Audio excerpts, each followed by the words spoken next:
Drama serial लाडली में आज की किस्त में हमने देखा कि सुंदस और नाजो का बहुत सख्त मुकाबला शुरू हो गया है। नाजो ने सुंदस को मरियम जानकर उस पर साजिश की, लेकिन उसे पता चल गया है कि वो सुंदस है, क्योंकि इस किस्त में सुंदस ने नाजो की अच्छी खासी खबर ली है। इस ड्रामे का जो खास पहलू है वो ये है कि उमर अपनी बहन की मोहब्बत में बहुत ही अंधा हो चुका है। वो अपनी मुखलिस तरीन बीवी पर जरा भी भरोसा नहीं करता और जैसे ही उस पर कोई नाजुक वक्त आता है वो फौरन उसके खिलाफ खड़ा हो जाता है। लेकिन इसके बरक्स अरसल ऐसा नहीं करता। अरसल भी अपनी बहन को बहुत चाहता है, लेकिन वो सुंदस पर भी मुकम्मल एतमाद करता है। वो उसे बुरा भला नहीं कहता, वो सुंदस को उसका मकाम देता है, सबके सामने उसकी हिमायत करता है। इसी वजह से दोनों भाइयों में बहस हो जाती है।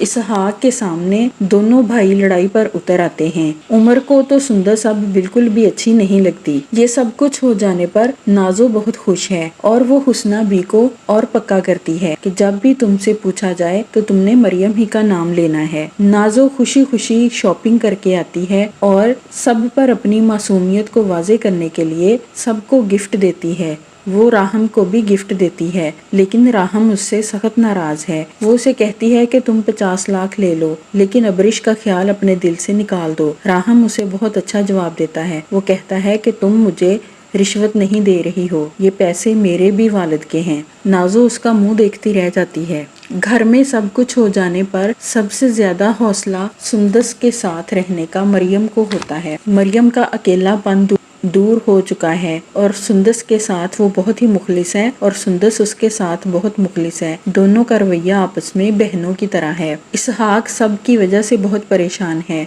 लेकिन वो ना तो बहुओं को कुछ कहता है ना ही बेटी को, बल्कि खामोशी इख्तियार किए हुए है।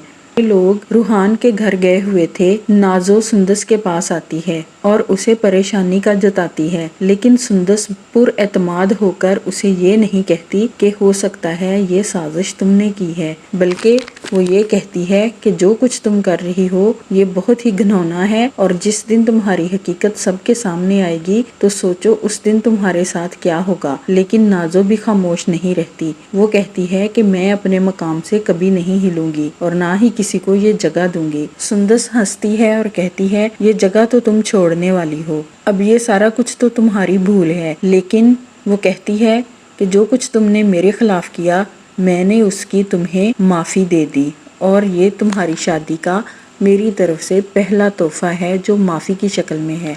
ये सारी बातें नाजो को तिलमिला देती हैं, लेकिन नाजो अब किसी को बता भी नहीं सकती। वो अपनी माँ से भी नहीं शेयर कर सकती, अंदर ही अंदर जलती रहती है। अब आगे से आगे नाजो को अपना अंजाम भुगतना पड़ेगा। वीवर्स, इस तरह के किरदार अगर हकीकी तौर पर भी घरों में पाए जाएं तो दूसरों की ज़िंदगी को अजीरन कर देते हैं। ये ड्रामा सबके लिए ही बहुत अच्छा सबक है। इसको देखकर बहुत से लोग इससे सबक हासिल कर सकते हैं।